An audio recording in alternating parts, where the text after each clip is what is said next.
Hello guys, welcome to our channel. आज हम class 11th के केमिस्ट्री का chapter number 2 structure of the atom का एक्सरसाइज नंबर 2.26 कराने जा रहे हैं। Let's read the question. Question के अंदर हमें क्या बोला गया है?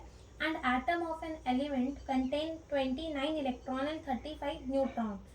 The number of proton and the electronic configuration of the element. यानी कि इस क्वेश्चन के अंदर हमें कहा गया है कि एक एटम है, उसके पास कितने इलेक्ट्रॉन है? 29 इलेक्ट्रॉन है। ठीक है, 29 इलेक्ट्रॉन है। उसके पास कितने न्यूट्रॉन है? 35 क्या है? उसके पास न्यूट्रॉन है।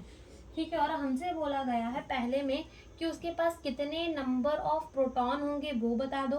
एंड सेकेंड पार्ट के अंदर हमें क्या बोला गया है कि इलेक्ट्रॉनिक कन्फिगरेशन यानी कि ईसी, इसका इलेक्ट्रॉनिक कन्फिगरेशन लिख दो एलिमेंट का। अब इलेक्ट्रॉनिक कन्फिगरेशन कैसे लिखे? नंबर ऑफ इलेक्ट्रॉन बता दिया है उस एटम का, तो इलेक्ट्रॉनिक कन्फिगरेशन लिखना तो बहुत ईजी है।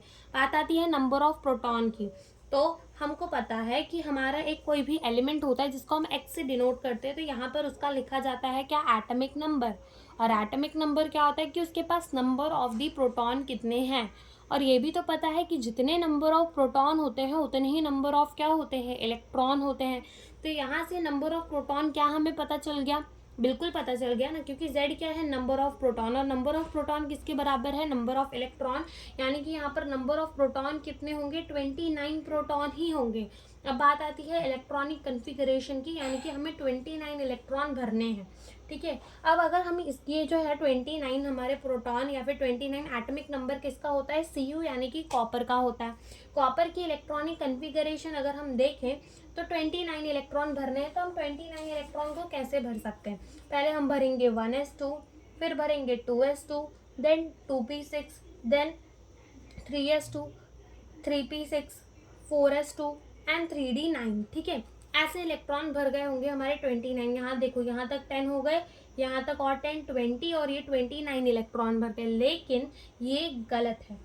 ठीक है, ये क्या है? गलत है। ये वाली इलेक्ट्रॉनिक कन्फिगरेशन नहीं चलेगी कॉपर के लिए। क्यों? क्योंकि कॉपर जो है उसकी इलेक्ट्रॉनिक कन्फिगरेशन कैसी होती है? एक्सेप्शन वाली होती है। क्यों एक्सेप्शन वाली होती है? देखो क्या होती है वो देखते हैं पहले।